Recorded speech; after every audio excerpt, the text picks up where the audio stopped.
السلام علیکم ورحمۃ اللہ وبرکاتہ۔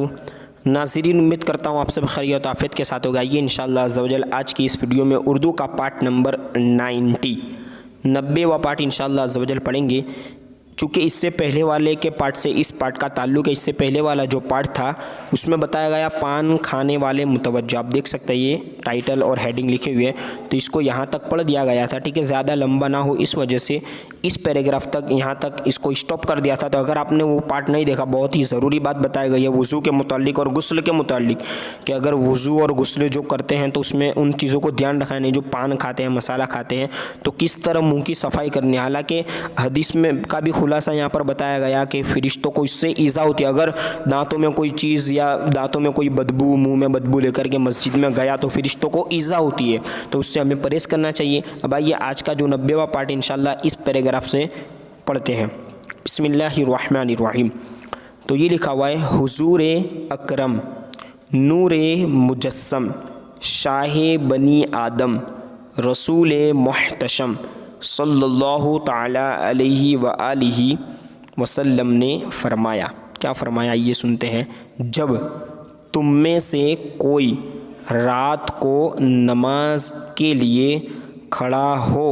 تو چاہیے کہ مسواک، ٹھیک ہے، آئیے اگلے پیج پر پڑھ لیتے ہیں، چاہیے کہ مسواک کر لے، کیونکہ جب وہ اپنی نماز میں، ٹھیک ہے، قرات دیکھیے اس کا الگ الگ دیا ہوا، قرات یعنی کہ سورہ فاتحہ ہے، سورہ اخلاص، جو بھی نماز میں سورت پڑھی جاتی ہے اس کو قرات کہتے ہیں، بلند آواز سے یا دیر آواز سے قرات کرتا ہے، ٹھیک ہے۔ جب وہ اپنی نماز میں قرات کرتا ہے تو فرشتہ اپنا منہ، دیکھیے میم نون اور ہا، اپنا منہ اس کے منہ پر رکھ لیتا ہے، ٹھیک ہے، توجہ سے سنیے گا، اور جو چیز اس کے منہ سے نکلتی ہے وہ فرشتے کے منہ میں داخل ہو جاتی ہے۔ اب ظاہر سی بات ہے منہ میں صفائی ہوگی تو ظاہر سی بات ہے کہ وہ صاف رہے گا منہ، تو کوئی تکلیف نہیں ہوگی فرشتوں کو۔ اور طبرانی نے کبیر میں حضرت سیدنا ابو ایوب انصاری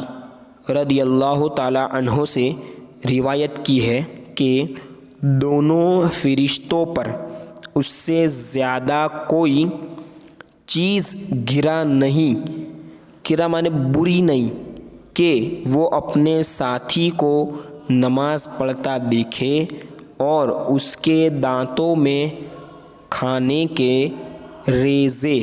یعنی ذرات پھنسے ہو، یعنی فرشتوں کو دوسری کوئی چیز سے اتنی تکلیف نہیں ہوتی جتنی تکلیف کسی شخص کے، ایسا شخص جو مسجد میں داخل ہو گیا لیکن ابھی بھی اس کے منہ سے بدبو آ رہی ہے، یا ابھی بھی اس کے دانتوں میں کوئی چیز کھانے کی چیز ہے، اس کے ذرات یا اس کے ریزے